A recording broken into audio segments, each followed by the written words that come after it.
नमस्कार। बिहार में चुनावी माहौल काफ़ी गरमाया हुआ है और आज हम 2025 के इस विधानसभा चुनाव की गहमा-गहमी पर ज़रा गहराई से बात करेंगे। जी। हमारे पास कुछ कह सकते हैं नोट्स और विश्लेषण हैं, जिनसे हम समझने की कोशिश करेंगे कि चल क्या रहा है। इरादा यही है कि इन स्रोतों से जो भी जानकारी मिल रही है, उसे खंगालें और समझें कि भाई मुख्य मुद्दे क्या हैं, कौन-कौन मैदान में हैं और बिहार के लिए इसके मायने क्या हो सकते हैं। बिल्कुल, मतलब एक गहरी पड़ताल करने की कोशिश। हाँ, बिल्कुल। तो कहाँ से शुरू किया जाए? अभी की स्थिति क्या है? मतलब चुनाव किस पड़ाव पर है? जरूर। देखिए, बिहार विधानसभा चुनाव 2 चरणों में हो रहा है। जो पहला चरण था जिसमें 121 सीटें थीं, वो तो हो चुका है। अच्छा, वो हो गया? हाँ, वो संपन्न हो गया है। अब सबकी नजरें टिकी हैं दूसरे चरण पर। और दूसरा चरण वो तो बस आने वाला है, 11 नवंबर को है शायद। जी हाँ, 11 नवंबर 2025 को।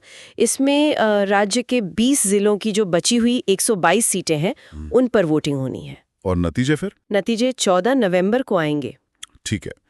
लेकिन पहले चरण से एक बड़ी खबर आई, वो रिकॉर्ड वोटिंग वाली। हाँ बिल्कुल, वो आंकड़ा काफी दिलचस्प है। 64.6% मतदान हुआ है। 64.6%। ये तो बिहार के हिसाब से बहुत ज्यादा है ना? मतलब शायद इतिहास में सबसे ज्यादा। जी, यही कहा जा रहा है कि अब तक का सबसे ऊंचा मतदान प्रतिशत है बिहार के चुनावी इतिहास में। और ये आंकड़ा मतलब अपने आप में बहुत कुछ कहता है। हाँ, उस पर हम बात करेंगे कि इसके मायने क्या हो सकते हैं।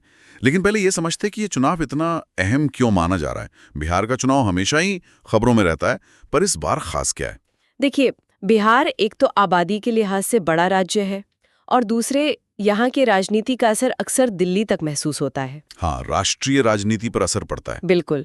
यहाँ के जो नतीजे होते हैं वो अक्सर देश का मूड भी बताते हैं, ऐसा माना जाता है। अच्छा, तो अभी सरकार किसकी है वहाँ? एनडीए की है ना? दल यानी राजद के नेता हैं वो, और उनके साथ भी एक महागठबंधन है। तो टक्कर इन्हीं 2 खेमों में है, एनडीए और महागठबंधन। मोटे तौर पे हाँ, मुख्य मुकाबला इन्हीं के बीच है। तो तेजस्वी यादव और उनका खेमा, वो किन मुद्दों पर सरकार को घेर रहे हैं? देखिए, तेजस्वी यादव ने अपनी रैलियों में और बयानों में मुख्य तौर पर 2 मुद्दों पर बहुत जोर दिया है।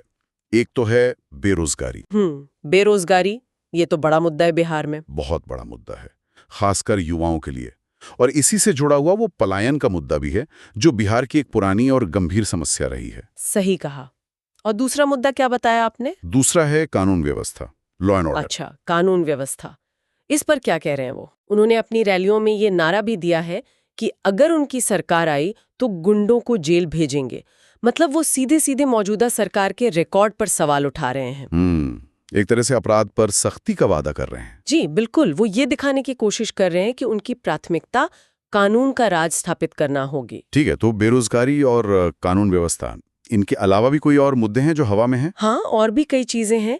एक काफी विवाद खड़ा हुआ है वोटर लिस्ट को लेकर। वोटर लिस्ट, उसमें क्या हुआ? कुछ रिपोर्ट्स और विपक्ष का ये आरोप है कि करीब 10% वोटरों के नाम लिस्ट से हटा दिए गए हैं।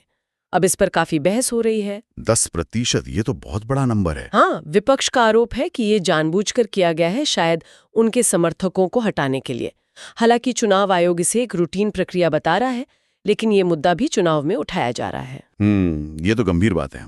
और इसके अलावा महंगाई तो है ही, खासकर खाने पीने की चीजों के दाम, ये आम आदमी को सीधा असर करता है। हाँ, वो तो हर जगह मुद्दा है आजकल। और फिर गांव में जाएं तो भ्रष्टाचार की शिकायतें भी मिलती हैं। लोग सड़क, बिजली, पानी, सिंचाई, इन सब पर भी बात करते हैं। तो मुद्दे कई हैं जमीनी स्तर पर। बिल्कुल। अच्छा, अब जरा उस रिकॉर्ड वोटिंग पर लौटते हैं। 64.6%। राजनीतिक जानकार क्या कह रहे हैं? ये किसके पक्ष में हवा का इशारा है, या अभी कहना मुश्किल है? देखिए, यहीं पर मामला थोड़ा पेचीदा हो जाता है। ज्यादा वोटिंग को लेकर विश्लेषकों में एक राय नहीं है। अच्छा। हाँ, पारंपरिक तौर पर ज्यादा वोटिंग के 2 मतलब निकाले जाते हैं। कुछ लोग मानते हैं कि ये सत्ता विरोधी लहर का संकेत है।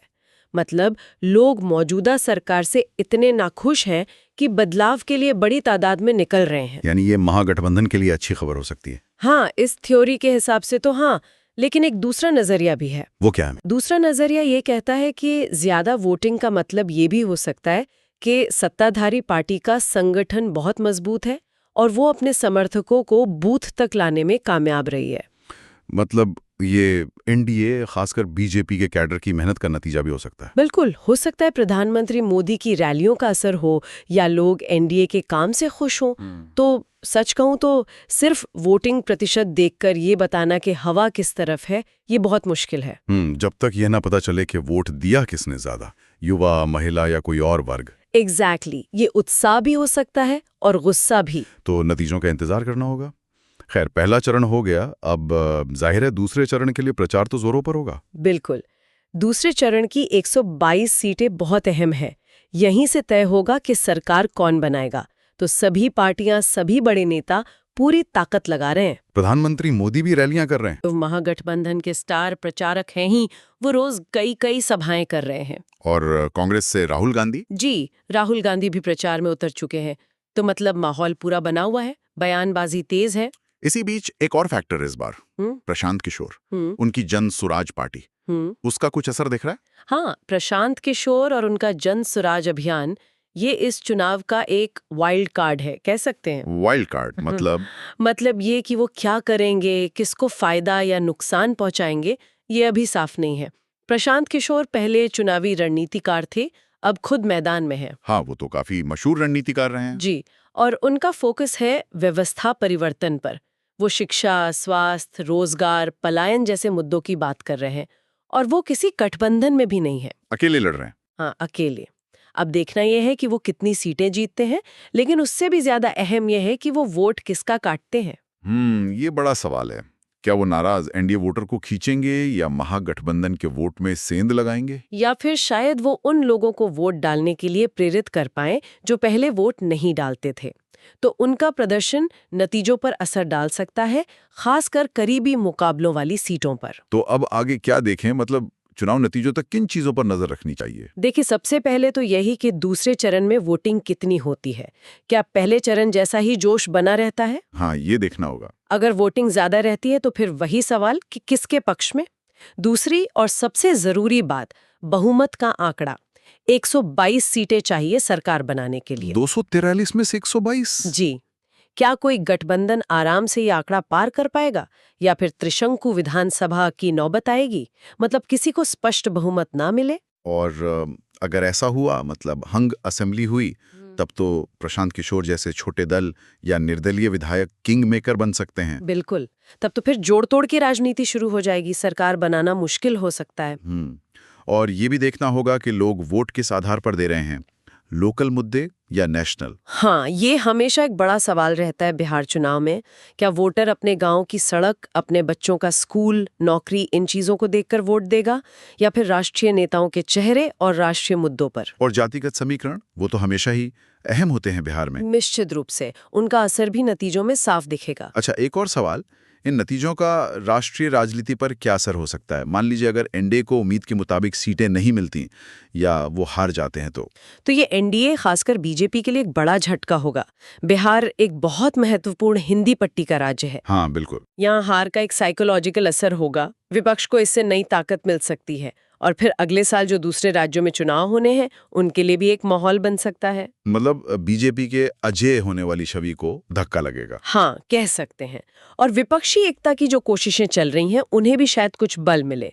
और अगर एनडीए जीत जाता है तो इसे फिर प्रधानमंत्री मोदी के नेतृत्व और उनकी नीतियों पर जनता के भरोसे के तौर पर पेश किया जाएगा। तो कुल मिलाकर ये चुनाव काफी उलझा हुआ है, कई सारी परतें हैं इसमें। सही कहा। लोकल मुद्दे हैं, नेशनल चेहरे हैं, जाति है, नए खिलाड़ी हैं और ऊपर से वो रिकॉर्ड वोटिंग ने इसे और भी दिलचस्प बना दिया है। ये सिर्फ सत्ता की लड़ाई नहीं है, बल्कि बिहार के लोगों की उम्मीदें, उनकी नाराजगी, उनके मुद्दे, सब कुछ दांव पर हैं। बिल्कुल। बेरोजगारी, पलायन, कानून व्यवस्था, विकास, इन सब सवालों के जवाब वोटर अपने वोट से देंगे। अब इंतजार 11 नवंबर की वोटिंग का है और फिर 14 नवंबर के नतीजों का। वाकई एक बेहद दिलचस्प चुनाव, नतीजों का इंतजार रहेगा। और आखिर में एक सवाल सोचने के लिए छोड़ जाते हैं। चुनाव होते हैं, सरकारें बदलती हैं, पर क्या इस बार के नतीजे, चाहे जो भी हों, बिहार की जो वो गहरी समस्याएं हैं, बरसों से चला आ रहा पलायन, अवसरों की कमी, विकास के पैमाने पर पिछड़ापन, क्या उनके समाधान की दिशा में कोई ठोस स्थायी बदलाव ला पाएंगे? ये बहुत अहम सवाल है। या ये सब मुद्दे फिर अगले चुनाव तक के लिए ठंडे बस्ते में चले जाएंगे? ये देखना शायद नतीजों से भी ज्यादा जरूरी होगा।